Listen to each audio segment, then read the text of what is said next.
பராசக்தி 2026 விமர்சனம். நெருப்பாய் பரவும் தமிழ் உணர்வு. சிவகார்த்திகேயனின் திரைப்பயணத்தில் ஒரு மைல்கல். வணக்கம்.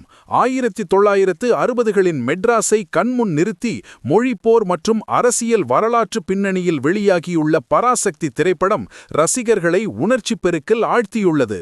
இது வெறும் படமல்ல, ஓர் உணர்வு என ரசிகர்கள் கொண்டாடி வரும் நிலையில் இப்படத்தின் பிளஸ் மற்றும் மைனஸ் பாயிண்ட்டுகளை பார்ப்போம். 1. கதைக்களம். 1960களின் மொழிப்போர்.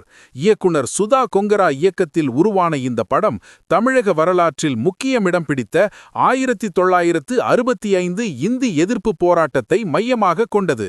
சிவகார்த்திகேயன் செழியன் ஒரு சாதாரண ரயில்வே ஊழியராக இருந்து பின்னர் மாணவர் போராட்டக் குழுவின் தலைவராக உருவெடுக்கும் செழியன் கதாபாத்திரத்தில் சிவகார்த்திகேயன் மிரட்டியுள்ளார்.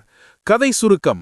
அடக்குமுறைக்கு எதிராக போராடும் அண்ணன் செழியன் மற்றும் ஆக்ரோஷமான தம்பி அதர்வா ஆகியோருக்கு இடையேயான பாசம் மற்றும் லட்சிய போராட்டமே இந்த கதை.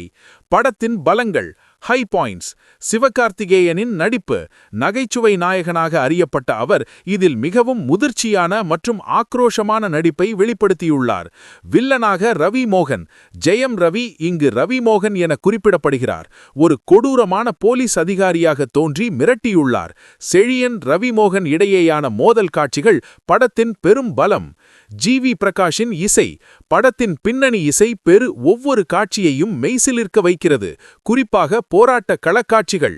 நிஜ மனிதர்கள். அறிஞர் அண்ணா, சேத்தன் மற்றும் கலைஞர் கருணாநிதி போன்ற வரலாற்று தலைவர்களின் கதாபாத்திரங்கள் நேர்த்தியாக கையாளப்பட்டுள்ளன. விமர்சனங்கள் மற்றும் சர்ச்சைகள். தணிக்கை குழு சிபிஎஃப்சி. படத்தில் இடம்பெற்றிருந்த 20க்கும் மேற்பட்ட அரசியல் வசனங்கள் மற்றும் இந்தி எதிர்ப்பு குறித்த நேரடி சாடல்களை தணிக்கை குழு நீக்கியுள்ளது.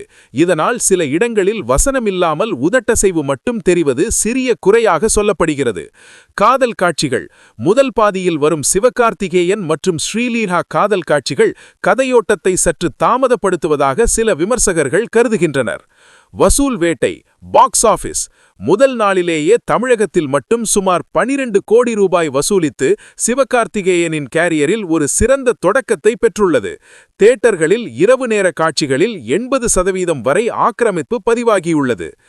பழைய பராசக்தி படத்துடன் ஒப்பிடாமல் ஒரு வரலாற்று பதிவாக பார்த்தால் இந்த படம் இன்றைய இளைஞர்களுக்கு ஒரு சிறந்த பாடமாக இருக்கும்.